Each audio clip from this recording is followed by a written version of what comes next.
Okay, James. So Peter Thiel is weighing in on New Atheists, and Peter Thiel has pretty interesting thoughts on faith that I think get buried a lot in the political context that swirls around Peter Thiel at any given moment. So what did he say just recently? So Peter Thiel, he is one of the biggest figures on the tech right, an item we discussed in the last episode. He is also a big backer of J.D. Vance. He actually bankrolled a lot of his Senate run, his successful Senate run a few years ago. Well, Vance worked for Peter Thiel. That was one of Vance's really early jobs after law school, was working right for Peter Thiel. Blake Masters also worked for Peter Thiel. Peter Thiel, must have been about a year ago, said that he was staying out of the 2024 election cycle. And thus far, he has held true to that, which is perhaps why he's not really interested in talking about it at the moment. And at the same time, that's basically provided a window for him to talk about a whole bunch of other issues. So he was recently on the podcast Trigonometry. This is what he had to say about Christianity.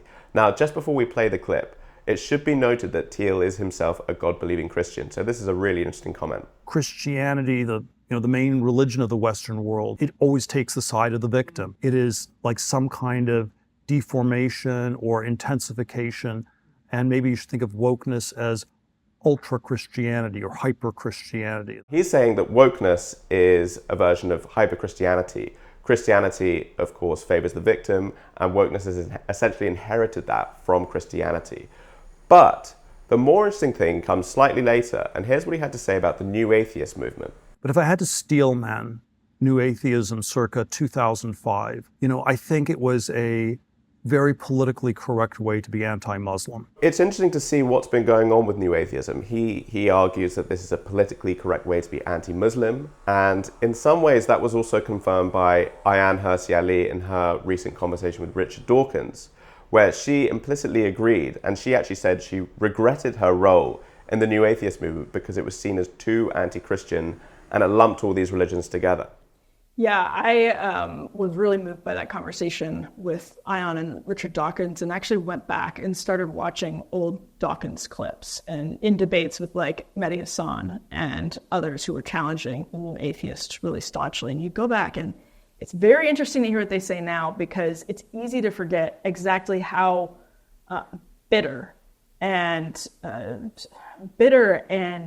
staunch these critiques of Christianity were at the time. And for me, it's a very jarring juxtaposition to watch a clip from like 2006 of Richard Dawkins or 2008 of Richard Dawkins and watch him in conversation with, Ayaan just a couple of months ago, because I would like to hear more regret than just, well, I regret it. Ayaan made that comment really interestingly, but I'd like to hear from Richard Dawkins how you can be a cultural Christian who had these incredibly deep, detailed, and bitter critiques of Christianity just 10 years ago. I don't know. I want to hear more, basically. I think they're all still figuring out where they stand on this. I think there's been a lot of things that have woken people up. So Tom Holland's book, Dominion, obviously, was a huge influence on Ayaan Hirsi Ali's conversion, as she wrote about in Unheard not too long ago, and has been a part of a lot of people's rethinking of this important conversation about the West and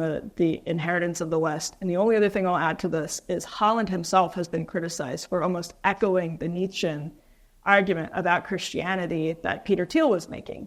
I was going to say what Peter Thiel was saying sounds like he's been listening to Tom Holland, who in and of himself was saying Nietzsche noticed that Christianity was almost a victim-worshipping religion, a reverence of the victim, and Nietzsche saw that as bad because it glorified weakness.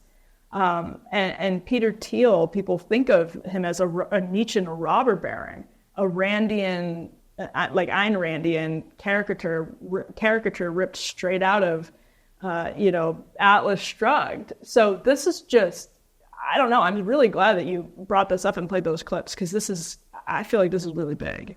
There's definitely been a revisionism about the New Atheist movement. I mean, I don't know about you, but my YouTube feed for the past 10 years has been absolutely littered with Four Horsemen clips of Christopher Hitchens owning Christian preacher, or Sam Harris destroying the Muslim Muslim cleric of some description.